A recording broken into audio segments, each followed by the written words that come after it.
চলুন আজকে আপনাকে দেখাবো আমরা রেস্টুরেন্টে কিভাবে চিকেন শর্মা বানিয়ে থাকি। চিকেন শর্মা বানানোর জন্য আমরা এখানে নিয়েছি শসা, টমেটো, পেঁয়াজ কুচি। তারপর আমরা একটা রুটির উপরে ভালো করে সস মাখিয়ে নিব। এরপরে আমাদের যে স্পেশালভাবে রান্না করা চিকেন আছে এই চিকেন আমরা দিয়ে দিলাম। তারপরে আমাদের সেই কুচি করা সালাদ এটার উপরে দিয়ে দিলাম।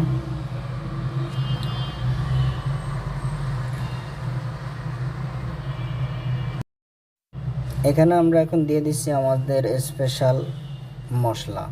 তারপরে আমরা এখানে দিয়ে দিলাম মেনু সস। এখন এটাকে আমরা রোল করে নিলাম। এখন আমরা এটাকে অয়েল পেপার দিয়া ভালো করিয়া মোড়ায় নিলাম।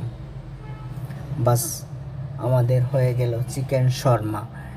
আপনিও চাইলে এইভাবে বাসায় ট্রাই করতে পারেন। ধন্যবাদ।